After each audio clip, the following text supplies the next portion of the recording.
நம்மை சந்திப்பார். ஆகவே நாங்கள் இந்த விசுவாசத்தோடு நாங்கள் இந்த இருப்பிடங்களிலே அமர்வோம்.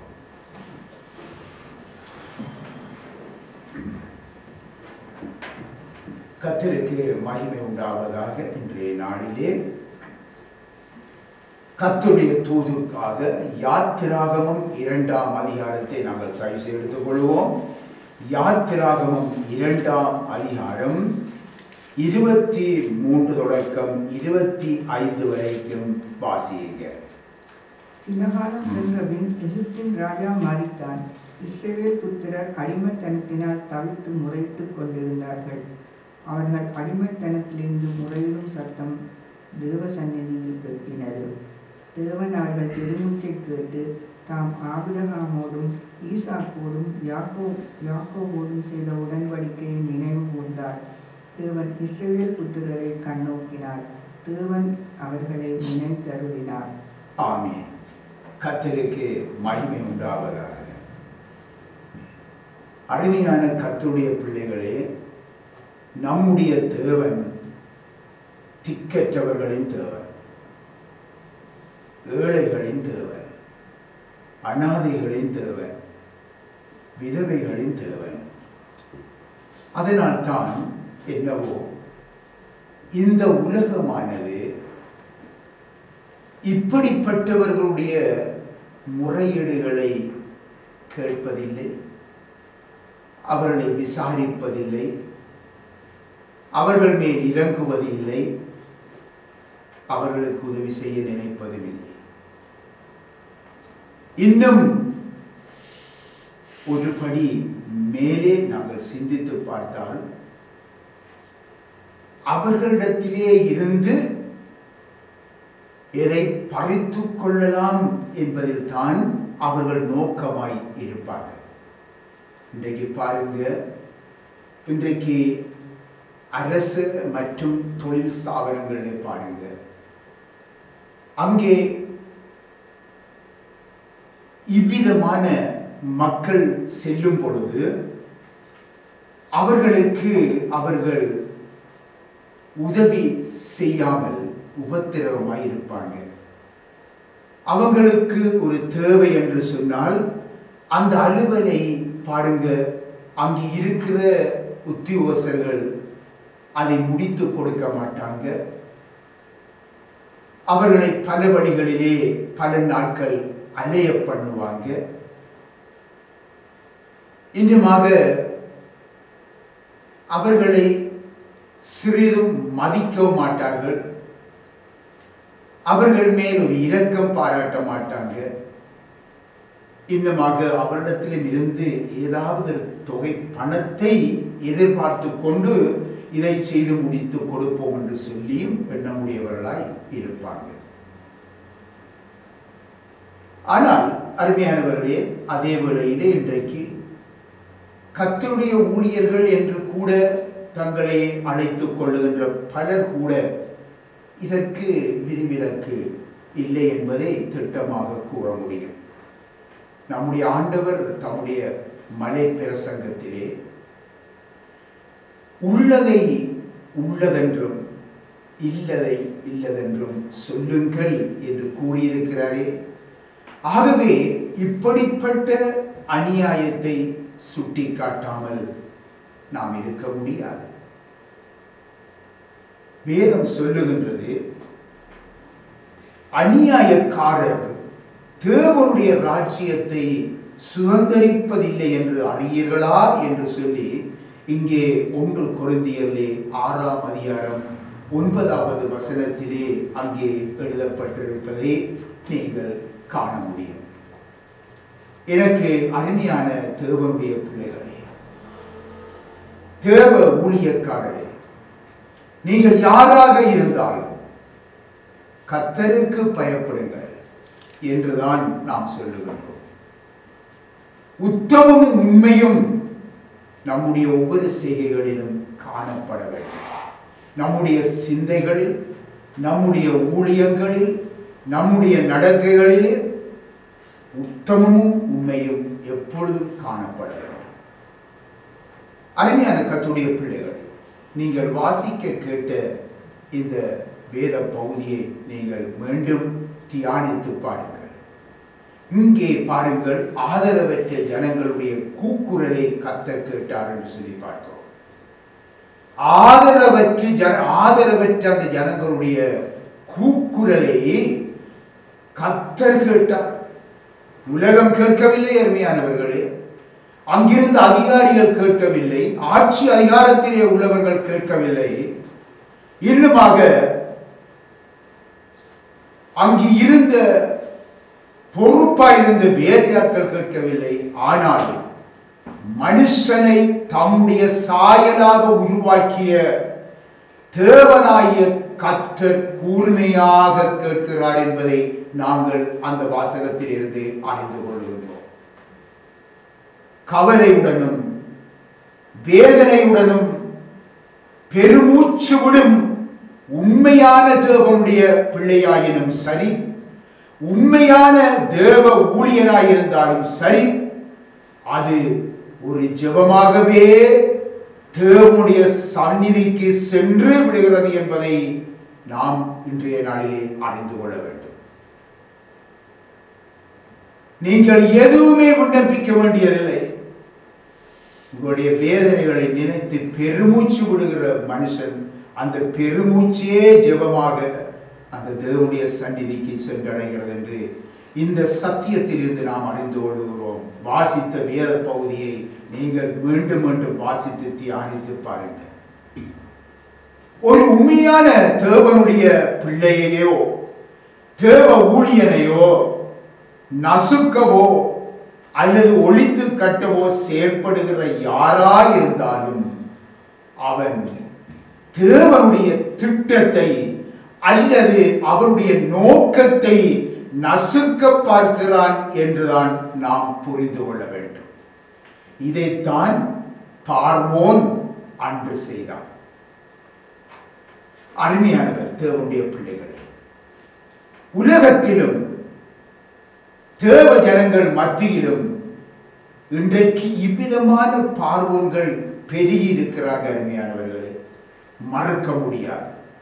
இன்று நம்முடைய கர்த்தர் இயேசு கிறிஸ்து சிலுவையில் சிந்திய அந்த இரத்தத்தினாலே செய்த அந்த புதிய உடன்படிக்கைக்குரிய மனிதனையும், அதாவது இலகுவாக உங்களுக்கு விளங்கக்கூடியதாக சொல்ல போனால் தேவனுடைய பிள்ளைகளையும் சீர்குலைக்க பிசாசானவன் பல வழிகளை அவன் கையாளுகிறான். எனக்கு அருமையானவர்களே, தேவனுடைய பிள்ளைகளே, இன்றைக்கு நீங்கள் மெய்யாகவே கிறிஸ்துவினுடையவர்களாக இருப்பீர்களாயின் உங்களுக்கு விரோதமாக எழும்புகிற எவரையும் குறித்து நீங்கள் பயப்பட வேண்டிய அவசியமே இல்லை. அருமையானவர்கள், அவர்கள் உங்களுக்கு விரோதமாக அல்ல, அவர்கள் தேவனுக்கு விரோதமாக எழும்புகிறார்கள் என்பதை இந்த வாசகத்திலிருந்து நீங்கள் அறிந்து கொள்ளுங்க. சவுல் என்ற வாலிபனை நீங்க அறிவீங்க. கிறிஸ்துவின் சீசர்களுக்கும் அவருடைய சபைக்கும் விரோதமாகவும் செயல்பட்ட பொழுது அங்கே பார்க்கிறோம், அவன் கர்த்தர் இயேசுவையே துன்பப்படுத்தினான் என்பதை அறிவீர்கள் தானே. உங்களை தொடுகிறவன் அவருடைய கண்மணியை தொடுகிறான். அருமையான கர்த்தருடைய பிள்ளைகளே, அதாவது தம்முடன் உடன்படிக்கை செய்த அவருடையவர்களை அவர் ஒருபொழுதும் கைவிட மாட்டார். எனக்கு அருமையான தேவனுடைய பிள்ளைகளே, அவரோடு நாம் உடன்படிக்கை செய்திருக்கிறோம் என்பதை நாம் சிந்தித்து பார்ப்பதில்லை. தேவனுடைய பிள்ளைகள், கடந்த வாரத்திலே தேவனுடைய தூதின் மூலமாக இந்த வார்த்தைகளை நாம் அறிந்திருக்கிறோம். நாம் ஒவ்வொருவரும் அவரோடு உடன்படிக்கை செய்திருக்கிறோம். ஆகவே நாம், அதாவது இலகுவான மொழியிலே சொல்ல போனால், நாம் அவருடைய பங்குதாரர், பார்ட்னர்ஸ்.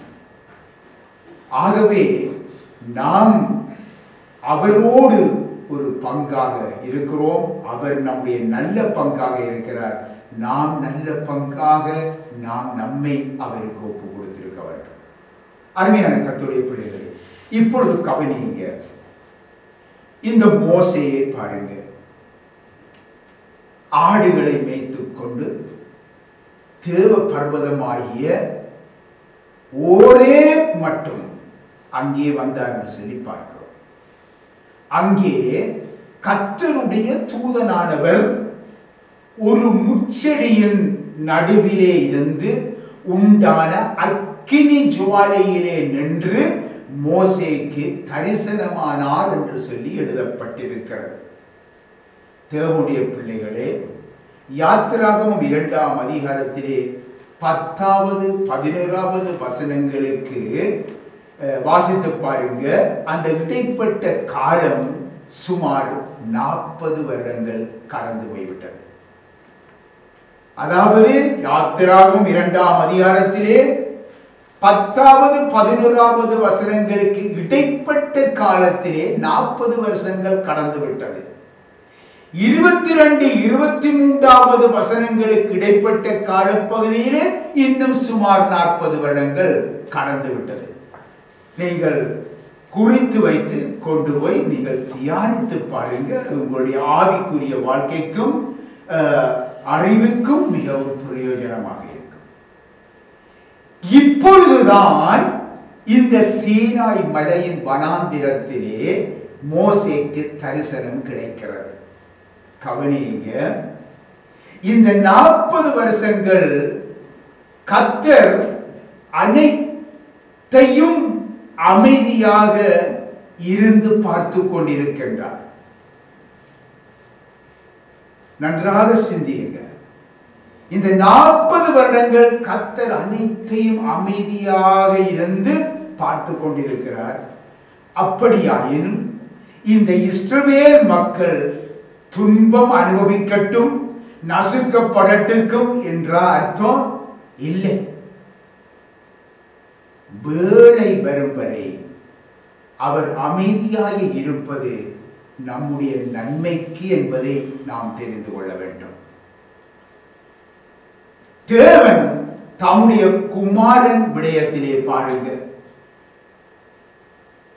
எஸ்தமெனே தோற்றத்தின் முதல் தொடங்கி சிலுவை வரை பிதாவானவர் மிகவும் அமைதியாக இருந்தார் தானே? ஏதாவது செயல்பட்டாரா? இல்லை, அமைதியாக இருந்தார். யோசேப்பு என்ற வாலிபனை நீங்கள் அறிவீங்க. இந்த யோசேப்பு இந்த மீதியானியருடைய கையிலே ஒப்பு கொடுத்தது முதல் பார்வோனுடைய கனவுக்கு அர்த்தம் சொல்லும் வரைக்கும் யோசேப்புடைய வாழ்க்கையிலே தேவன் அமைதியாயிருந்தார். தேவனுடைய செயலை நுணுக்கமாக அறிந்து கொள்ளுங்க அருமையானவர்களே. குழந்தைகளுக்கு சொல்லித் தருவது மாதிரி உங்களுக்கு சொல்லுறேன். கவனமாக கேட்டு நீங்கள் புரிந்து கொள்ள வேண்டும். நீங்கள் ஆவிக்குரிய ஜீவியத்திலே வளர வேண்டும், வேத அறிவிலே வளர வேண்டும். இந்த தேவன் அமைதியாக இருந்தார். தேவனுடைய பிள்ளைகளே, தேவனுடைய ஊழியக்காரரே, உங்களுடைய விசுவாச வாழ்க்கையிலே, உங்களுடைய விசுவாச பாதையிலே தேவனுடைய அமைதியானது உங்கள் நன்மைக்கே என்பதை மறந்துவிடக்கூடாது. அது உங்களை உயர்த்த போகிறது என்பதை மறந்துவிடக்கூடாது. இதை நினைத்துக் கொள்ளுங்க. ஆகவே இந்த தேவன் அமைதியாயிருக்கிற இந்த காலத்திலே நாம் சோர்ந்து போய்விடக்கூடாது. அதுதான் முக்கியமானது. மோசேயினுடைய வாழ்க்கையை கவனியுங்க. எகிப்தின் அரண்மனை வாழ்வு, எதிர்கால பார்வோன். நீங்கள் எல்லாரும் அறிவீங்க. அரண்மனையிலே வாழ்ந்தார். அந்த பார்வோனுக்கு பிற்பாடு அடுத்த பார்வோன் ராஜா, அரண்மனை ராஜா மோசே. நடந்தது என்ன? ஆடு மேய்ப்பவனாக மாறிவிட்டார். நினைத்து பார்க்க முடியுமா? நாட்டை ஆளுகின்ற ஒரு ராஜாவாக இருக்கிற அந்த ஸ்தானத்திலே இருந்தவர் இப்பொழுது ஆடு மேய்ப்பவனாக மாறியிருக்கிறார். எகிப்தை விட்டு ஓடிய மோசே இப்பொழுது என்னவா இருக்கிறார்? ஒரு ஆட்டு இடையனாக இருக்கிறார். அரண்மனை வாழ்வை இப்பொழுது மறந்து விட்டார். அரண்மனை வாழ்வை மறந்து தன்னுடைய வாழ்க்கை இப்படி மாறிவிட்டதே என்று நினைத்து மிகவும் வேதனைப்பட்டிருப்பார் என்று நினைக்க தோன்றுகிறது. நிச்சயமாக நாம் நினைத்து பார்க்கலாம். அரண்மனை வாழ்வை மறந்த மோசே இப்பொழுது வனாந்திரத்திலே பாருங்க, ஆட்டு இடையன். அங்கே அரண்மனையிலே பிரதானிகள் மற்றும் அரண்மனை ஆட்களோடு பேசி இருந்தவர் இப்பொழுது ஆடுகளுடன் பேசி பழகிவிட்டார். ஆடுகளோடு பேசி பழகிவிட்டார். பின்னாகவே அரண்மனையிலே இருந்த பொழுது பேசிய மாதிரி ஆட்டோடு பேச முடியுமா? பின் ஆட்டோடு எப்படி பேசியிருப்பார் என்பது உங்களுக்கு தெரியும். இப்படிதான் பேசியிருப்பார். இது அவற்றை பேச்சு 40 வருஷம். இப்ப ஆட்டு பாச இவர் என்ன பேசுறாரு? ஆட்டுக்குழம்பு ஆடு என்ன பேசுறது இவருக்கு தெரியும். அரண்மனை வாழ்வை மறந்து விட்டார். இப்போ தேவன் சொல்றார், போயிட்டு இப்போ நீ ராஜாவோடு நீ பேச வேண்டும், பார்வோனோடு பேச வேண்டும், என் ஜனங்களுக்காக நீ பார்வோனோடு போய் பேசு என்றால் எப்படி பேச முடியும்? ஆகவே தான் மோசே கர்த்தரை நோக்கி சொல்றார், ஆண்டவரே, இதற்கு முன்னாவது இதற்கு பின்னாவது தேவரீர் அடியேனோடு பேசுறதுக்கு பின்னாவது நான் வாக்கு வல்லவன் அல்ல, நான் திக்குவாயும் மந்தனாவும் உள்ளவனாய் இருக்கிறேன். இப்பொழுது அவரோடு பேசுகண்டா, என்னோடு எப்படி பேச முடியும் ஆண்டவர் என்று சொல்லி கேட்கிறார். உண்மைதானே? இப்ப போயிட்டு ராஜாவோடு பேச முடியுமா? ஆடோடு பேசட்டா பேசியிருப்பார். ஆம், உண்மைதான். சுமார் 40 வருஷம் ஆடுகளோடு பேசி பழகியவர் ஒரு ராஜாவுக்கு முன்னின்று அந்த அதிகாரத்தோடு அவரால் பேச முடியுமா?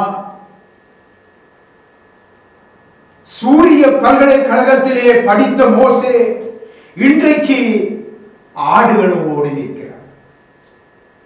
அப்படிப்பட்ட மனுஷன் சூரிய பல்கலைக்கழகத்திலே பல சாஸ்திரங்களை கற்று தேர்ந்த மோசே சொல்லுகிறார், நான் வாக்கு வல்லமை உள்ளவர் அல்ல ஆண்டவர் என்று சொல்லி சொல்கிறார். உண்மைதான். மோசே ஆடுகளை மேய்த்துக் கொண்டு தேவ பர்வதமாகிய ஓரேப்புக்கு வந்தார் என்று தான் எழுதப்பட்டிருக்கிறது. ஆடுகளோடு அப்படியே ஜீவியம். தேவனுடைய பிள்ளைகளே, இப்ப இது இருக்க கவனியுங்க. இந்த ஓரேப் மலையை குறித்து உங்களுக்கு சொல்லித்தார நினைப்பாக வைத்துக் கொள்ளுங்க. இந்த ஓரேப் மலை என்று சொல்றீங்களே, இந்த ஓரேப் மலைக்குத்தான் பின்னொரு நாளிலே இந்த இஸ்ரவேல் ஜனங்கள் புறப்பட்டு வந்தாங்க என்று சொல்லி நாங்கள் பார்க்கிறோம். இங்கேதான் மோசே 10 கட்டளையை கர்த்தரிடத்திலே இருந்து பெற்றார், கர்த்தருடைய மகிமையையும் கண்டார் என்று சொல்லி நாங்கள் பார்க்கிறோம். அருமையானவர்களே, இன்னுமாக நாங்கள் பார்க்கிறோம். பாருங்கள், அடுத்ததாக பார்க்கிறோம், இந்த கன்மலையில் தான் அருமையானவர்களே மோசே இந்த கன்மலையை கோலால் அடித்து தண்ணீர் புறப்பட பண்ணி இஸ்ரவேல் ஜனங்களின் தாகம் தீர்க்கப்பட்டதை நாங்கள் பார்க்கிறோம். இந்த ஓரேப் மலை. அடுத்ததாக பாருங்க, பின்னொரு நாளிலே இந்த ஓரேப்பிலே தான், இங்கேதான், அங்கே அமலேக்கியருடனே யோசுவா யுத்தம் செய்த பொழுது மோசே தன்னுடைய கைகளை எட்டிய வண்ணமாக யோசுவாவுடைய வெற்றிக்கு ஆதரவாயிருந்தார் என்பதை பார்க்கிறோம். 40 நாள் இரவு பகலாக உபவாசிக்க சென்றதும் இதே ஒரு மலையிலே தான். அருமையானவர்களே, பின்னொரு நாளில் அருமையானவர்களே, பின்னொரு நாளில் நாங்கள் பார்க்கிறோம், அங்கே எலியாவை குறித்து பார்க்கும் பொழுது எலியா 40 நாள் இரவு பகலாக நடந்து போனாரே, அங்கு நடந்து போய் சேர்ந்ததும் அந்த ஒரே மலைதான். இந்த ஒரே மலையை தேவ பர்வதம் என்று சொல்லியும் அங்கே சொல்லப்பட்டிருக்கிறது. இங்கேதான் கர்த்தருடைய தூதனானவருடைய தரிசனத்தை மோசே கண்டார். யார் இந்த கர்த்தருடைய தூதனானவர்? பொதுவாக வேதத்திலே தூதன் என்று எழுதப்பட்டிருக்கிறதை தான் நீங்கள் பார்ப்பீர்கள். ஆனால் அவன் என்று சொல்லி அந்த ஒருமையிலே குறிக்கப்பட்டிருக்கும். இங்கே பாருங்கள், தூதனானவர் என்று சொல்லி ஒரு மதிப்புக்குரிய சொல்லாக, கனம் பொருந்திய சொல்லாக அங்கே சொல்லப்பட்டிருப்பதை நீங்கள் பாருங்கள். தூதனானவர், அவர் என்றும் அங்கே சுட்டி காட்டப்படுகின்றது. மற்றபடி தூதனை அவன் இவன் என்றுதான் போடப்பட்டிருக்கும். ஆகவே இங்கே ஒரு கனம் காணப்படுகிறது அல்லவா? ஆதியாகமம் 16ஆம் அதிகாரத்திலே 7வது வசனம், 9வது வசனம், 10வது வசனத்தை நீங்கள் பாருங்க. 22வது அதிகாரத்திலே 11வது வசனம், 15வது வசனங்களிலே நீங்கள் இவைகளை காண முடியும். அதே தூதனானவரே இந்த முச்செடியின் நடுவிலே உண்டான அக்கினி ஜுவாலையிலே நிற்கிறார். இப்பொழுது அருமையானவர்களே, அறிந்து கொள்ளுங்கள், அவர்தான் மேசியாவாகிய கிறிஸ்து. நம்ப முடிகிறதா? ஆகவே கிறிஸ்து இந்த புதிய ஏற்பாட்டிலே இன்றைக்கு 2000 ஆண்டுகளுக்கு முன்பாக வந்தவர் தானே என்று சொல்லுவார்களே. அருமையானவர்களே, நீங்கள் அறியாதவர்களாக இருக்க முடியாது. வேதத்தை ஆராய்ந்து பாருங்க. வேதம் முழுவதுமே கிறிஸ்துவை பற்றியதுதான். உலக தோற்றத்துக்கு முன்பே அடிக்கப்பட்ட அந்த ஆட்டுக்குட்டியாய கிறிஸ்துவை மோசே தரிசனமாக இப்பொழுது காணுகிறார் முச்சடியிலே. இதைத்தான் புதிய ஏற்பாட்டிலே வெளிப்படுத்தப்பட்டிருக்கிறது. வாசிக்க பார்ப்போம். எபிரேயர் 11ஆம் அதிகாரம் 24 தொடக்கம் 26 வரைக்கும் வாசிக்க. விசுவாசத்தினாலே மோசே தான் பெரியவனான போது பார்வோனுடைய குமாரத்தின் மகன் எண்ணப்படுவதை வெறுத்து அனித்தியமான பாவ சந்தோஷங்களை அனுபவிப்பதை பார்க்கிலும் தேவனுடைய ஜனங்களுடைய துன்பத்தை அனுபவிப்பதையே தெரிந்து கொண்டு இனிவரும் பலன் மேல் நோக்கமாயிருந்து எகிப்திலுள்ள பொக்கிஷங்களிலும் கிறிஸ்து நிமித்தம் வரும் நிந்தையை அதிக பாக்கியம் என்று எண்ணினார். கர்த்தருக்கு மகிமை உண்டாவதாக. தேவனுடைய பிள்ளைகளே, பழைய ஏற்பாட்டு காலத்திலே வாழ்ந்த மோசே கிறிஸ்துவின் நிமித்தம் வரும் நிந்தையை பாக்கியமாக கருதி எகிப்தின் வாழ்வை விட்டு வெளியேறினார் என்று பார்க்கிறோம். பார்த்தீர்களா? எவ்வளவு ஒரு பெரிய வெளிப்பாடு என்று சொல்லி மோசேக்கு. புதிய ஏற்பாட்டிலே மனித சாயலாக வெளிப்பட்ட அந்த மெசியாவாக வெளிப்பட்ட அந்த மெசியாவாகிய கிறிஸ்துவை அன்று மோசே அங்கே பெற்றுக்கொண்ட அந்த தரிசனத்தின் மூலமாக அந்த வெளிப்பாட்டை அங்கே அவர் பெற்றுக்கொள்ளுகிறார். அருமையானவர்களே, இது எவ்வளவு பெரிதான ஒரு மேன்மை என்றதை பாருங்கள். ஆகவே அருமையானவர்களே, நாங்கள் மோசேயை நாங்கள் சாதாரணமான ஒராக நினைக்கிறோம் அல்லவா? இல்லை, அவர் வரப்போகிற கிறிஸ்துவையே அவர் கண்டவர். அருமையானவர்களே, எனக்கு அருமையான கர்த்தருடைய பிள்ளைகளே, கவனியுங்க. அன்று முச்செடி எரிந்தது, ஆனால் கருகவில்லை. கவனியுங்க, முச்செடி எரிந்தது, ஆனால் கருகவில்லை.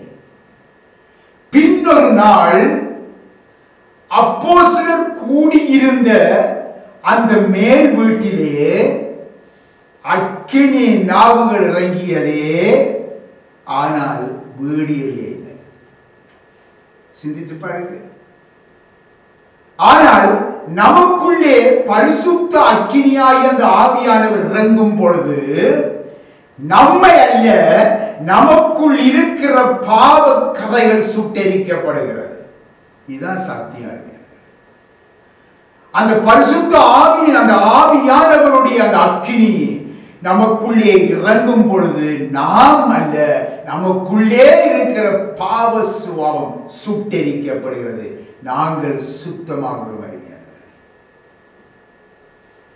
சாதாரண செடியிலே அக்கினி தோன்றவில்லை, முட்செடியில் தோன்றியதா. அந்த முட்செடியிலே அந்த முட்செடி எரியவில்லை. முள் என்பது என்ன? பாவத்தை குறிக்கிறது. முதல்ல நீங்க ஆதி ஆகமத்திலே 3ஆம் அதிகாரம் 18 தயவு செய்து வாசிங்க. அது உனக்கு முள்ளும் குறுக்கும் முளைப்பிக்கும், ஒளியின் பயிர் வகைகளை புசிப்பார். 3 வாசிங்க. அது உனக்கு முள்ளும் குறுக்கும் முளைப்பிக்கும், ஒளியின் பயிர் வகைகளை புசிப்பார். முள்ளும் குறுக்கும் முளைப்பிக்கும். மனுஷனுடைய பாவத்தின் நிமித்தமானது பூமியானது சபிக்கப்பட்டது.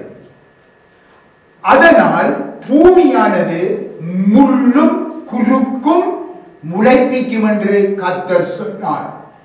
பின்ன முள் என்றால் அருமையானவருடைய பாவம், குறுக்கு என்பது மரணம். முள் என்பது பாவம், குறுக்கு என்பது மரணம். பின் ஆகவே மனிதன் பூமியிலே பிறக்கும் பொழுது சபிக்கப்பட்டவனாகவே பிறக்கிறான், சபிக்கப்பட்டவனாகவே மரிக்கிறான். பின் ஆகவே சபிக்கப்பட்டவனாகவே மரித்தால் அவனுடைய ஆத்துமா எப்படி சாந்தி அடையும்? இப்படி சிந்தித்து பாருங்க. சத்தியத்தை எப்படி இறைவனிடம் செல்ல முடியும்? எப்படி சொர்க்கம் செல்ல முடியும்? எப்படி பரலோகம் செல்ல முடியும்? அருமையானவர்களே, இன்றைக்கு மனுக்குலம் சிந்தித்து பார்க்க வேண்டிய காரியம் இது. தேவனுடைய பிள்ளைகளே, மோசே கண்ட இந்த முச்செடி எரியவில்லை, பாவமும் மரணமும் எரிக்கப்பட்டது. நன்றாக தெரிந்து கொள்ள வேண்டும். முச்செடி எரியவில்லை, பாவமும் மரணமும் எரிக்கப்பட்டது. மனிதனுக்கு எகிப்தின் அடிமைத்தனத்திலே இருந்து மட்டுமல்ல, பாவ அடிமைத்தனத்தில் இருந்தும் விடுதலை, மரணத்தில் இருந்தும் விடுதலை. என்னை விசுவசிக்கிறவன் மரித்தாலும் பிழைப்பான். இதுதான் சத்தியம். அருமையான கர்த்தருடைய பிள்ளைகளே, ஆதி ஆகமத்திலே இருந்து இன்றைய புதிய ஏற்பாடு வரைக்கும் சத்தியம் அதான். அநேக மனுஷன் அறியாமல் இருக்கிறார். தேவனுடைய பிள்ளைகளே, பாவ மன்னிப்பும் மரித்தோர் உயிர்த்தெழுதலும் இரண்டையும் தேவன் மோசேக்கு அந்த முச்செடி மூலம் சுட்டி காட்டிட்டார். அருமையானவர்களே, பாவ மன்னிப்பும் மரித்தோரின் உயிர்த்தெழுதலும் மோசேக்கு தேவன் சுட்டி காட்டிட்டார். இப்பொழுது நீங்க வாசிங்க லூக்கா சுவிசேஷத்தை. ஆண்டவர் இயேசு என்ன சொல்றாரு பாப்போம். லூக்கா சுவிசேஷம் 20ஆம் அதிகாரம் 37வது வசனத்தை வாசிங்க. அன்றியும் மரித்தோர் எழுந்திருப்பார்கள் என்பதை மோசேயின் முச்செடியை பற்றிய வாசகத்தில் காண்பித்திருக்கிறார். எப்படியெனில் கர்த்தரை ஆபிரகாமின் தேவன் என்றும் ஈசாக்கின் தேவன் என்றும் யாக்கோபின் தேவன் என்றும் சொல்லி இருக்கிறார். கர்த்தருக்கு மகிமை உண்டாவதாக. அருமையான கர்த்தருடைய பிள்ளைகளே, ஆண்டவர் மரித்தோருக்கு தேவன் அல்ல, ஜீவன் உள்ளவர்களுக்கு தேவன். பின்னர் அருமையானவர்களே, நாம் ஜீவனை பெற்றிருக்கிறோம், நமக்கு அவர் தேவன். மரித்தோர் என்பது இந்த உலகத்திலே வாழ்கிற ஜனங்கள், அவர்களுக்கு தேவன் அல்ல. நன்றாக விளைக்கொள்வோம். அவர்கள் ஆபிரகாமின் தேவன், ஈசாக்கின் தேவன், யாக்கோபின் தேவன் என்று சொல்லி அங்கே இருந்தேன் என்று சொல்லவில்லை, அவர்களின் தேவன் என்றுதான் சொல்லுகிறார். பின்னாகவே ஆண்டவர் இயேசுவை சுட்டி காட்டுகிறார். அந்த முச்செடியின் மூலமாக மோசேக்கு அங்கே வெளிப்படுத்தப்பட்டு விட்டது. ஆம், கர்த்தர் இயேசுவின் முச்செடியின் அற்புத காட்சியை அந்த மோசே காண வாஞ்சையுடனே கிட்ட போறாரே பாருங்க. கிட்ட போகும் பொழுதுதான் இயேசுவின் அங்கே போனது. அந்த இயேசு, அந்த ஆண்டவருடைய அந்த காட்சி, அந்த தூதருடைய காட்சி அங்கே முச்செடியிலே காணப்படும் பொழுது அங்கே மோசே காண வாஞ்சையுடனே அங்கே சென்றது போல விளங்கிக் கொள்ள வேண்டும். இப்பொழுது அந்த அற்புத காட்சியை பார்க்க வாஞ்சையோடு மனுஷன் சிலுவை அண்டையிலே போக வேண்டும். இதுதான் சத்தியமாயிருக்கிறது. ஒவ்வொரு மனுஷனும் சிலுவை அண்டிலே அந்த அற்புத காட்சியை அங்கே பார்க்க வாஞ்சையோடு போகும் பொழுதுதான் அங்கே அந்த அற்புத காட்சியை அவன் காண முடியும். ரட்சிக்கப்படுவார்கள். அவர்களுக்கு மரணம் முடிவு அல்ல. கிட்ட போன மோசேக்கு என்ன கிடைத்த செய்தி என்ன? உன் காலில் இருக்கிற பாதரட்சையை கழட்டி போடு. உன் காலில் இருக்கிற பாதரட்சையை கழட்டி போடு. ஆம், கல்வாரியின் அந்த அற்புத காட்சியை கண்டுகொள்ளும் ஒவ்வொருவரும் அந்த பரிசுத்த பூமியிலே கால் வைக்கிறார்கள். இதான் சத்தியம். அன்று ஆண்டவர் சொன்னார், உன் பாதரட்சையை கழட்டி போடு, நீ நிற்கிற இடம் பரிசுத்த பூமி. ஆகவே கல்வாரி அண்டையிலே செல்லுகிற ஒவ்வொரு மனுஷனும் அந்த பரிசுத்த பூமியிலே கால் வைக்கிறார்கள். இப்பொழுது அவர்களுடைய அடிமைத்தனமாகிய பாதரட்சை கழட்டப்பட்டு அவர்களுக்கு சமாதானத்தின் சுவிசேஷத்துக்குரிய பாதரட்சை அங்கே கொடுக்கப்படுகின்றது. அவன் அதை பெற்றுக் கொள்ளுகிறான். இப்பொழுது விளங்குகிறதா சத்தியம் அருமையானவர்களே? ஆகவே யாரெல்லாம் தேவனுடைய ரட்சிப்பை பெற்று அவருடைய பிள்ளைகளாய் மாறி இருக்கிறீர்களோ அவர்கள் ஒவ்வொருவருக்கும் சுவிசேஷம் என்ற பாதரட்சை காலிலே மாட்டப்பட்டிருக்கிறது. அவர்கள் அதற்காக அவர்கள் நடக்க வேண்டியவர்களாய் இருக்கிறார்கள். ஆகவேதான் அவ்விதமானவர்களுடைய பாதம் மலைகளின் மேல் ஒரு பிரகாசமாய் இருக்கிறது என்று சொல்லி சொல்லப்பட்டிருக்கிறது. அவர்கள் கிராமம் கிராமமாக ஒவ்வொரு பட்டணம் பட்டணமாக நடந்து திரிந்து சுவிசேஷத்துக்காக செல்லுகிறார்களே, அந்த பாதம் ஒருபொழுதும் வீண் போகாதருமையானவர்கள். தேவனுடைய பிள்ளைகளே, எகிப்திலே பாருங்க, அந்த எகிப்தாகிய அந்த பாவ அடிமைத்தனத்தில் இருந்து இந்த ஜனங்களை மீட்டுக்கொள்ள விடுதலை என்ற நற்செய்தியை அறிவிக்க போகும் தேவ பிள்ளைகளே, தேவ ஜனங்களே, நீங்கள் போராட்டக்காரனாக அல்ல, சமாதான பிறவின் பிரதிநிதியாக செல்லுகிறீர்கள். சண்டையும் வாதாட்ட பிரியனுமாக அல்ல, அமைதலும் சாந்தமுமான ஒரு ஆவியை உடையவராக செய்ய செல்றீங்க. புரிந்து கொள்ளுங்க. இதுவாக நீங்க பாருங்க அருமையானவர்களே, குற்றம் சாட்டி துப்பாக்கியால் சுட்டு தள்ளும் வேட்டைக்காரனாக அல்ல, மெதுவாகவே அதை உயிரோடே பிடிக்கின்ற அமைதலான ஒரு வேட்டைக்காரனாக செல்லுவீங்க. அமைதலுடைய ஆவியுடைய வேட்டைக்காரன், ஒரு ஆயத்த வீரனாக செல்லுகிறீர்கள். நான் உனக்கு தரும் ஆயத்தம் என்னும் பாதரட்சையை உன் கால்களிலே மாட்டிக்கொள் என்ற நற்செய்தியை நாங்கள் எபேசியர் 6ஆம் அதிகாரம் 15ஆம் வசனத்திலே நாம் பெற்றுக்கொள்கின்றோம்.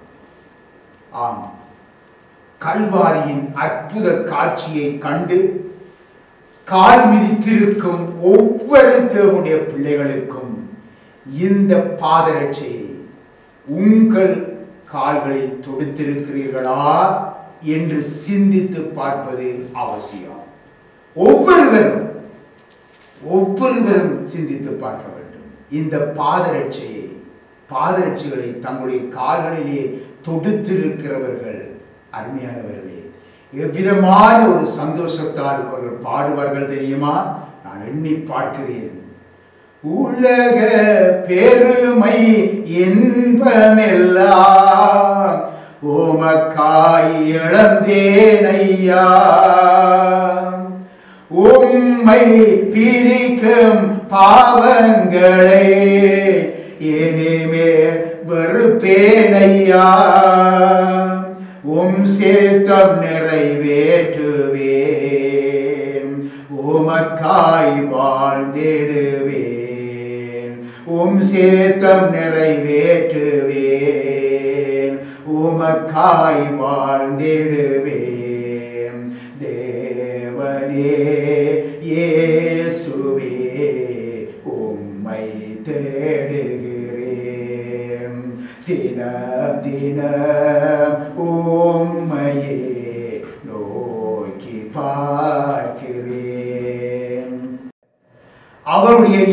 வேதமானது பாடி அவரை நோக்கி பார்த்தபடி அவருக்கு மகிமையாகவே அவர் இந்த உலகத்திலே வாழ்ந்து கொண்டிருப்பார். இதுதான் அருமையானவர்களே கர்த்தருடைய பிள்ளைகளுடைய வாழ்க்கை. இதுதான் கிறிஸ்தவ வாழ்க்கை. ஆகவே இந்த வாழ்க்கைக்கு தேவன் நம்மை அழைத்திருக்கிறாரே, அந்த நன்றியோடு நாம் எப்பொழுதும் அவரை நாங்கள் கனப்படுத்துவோம்.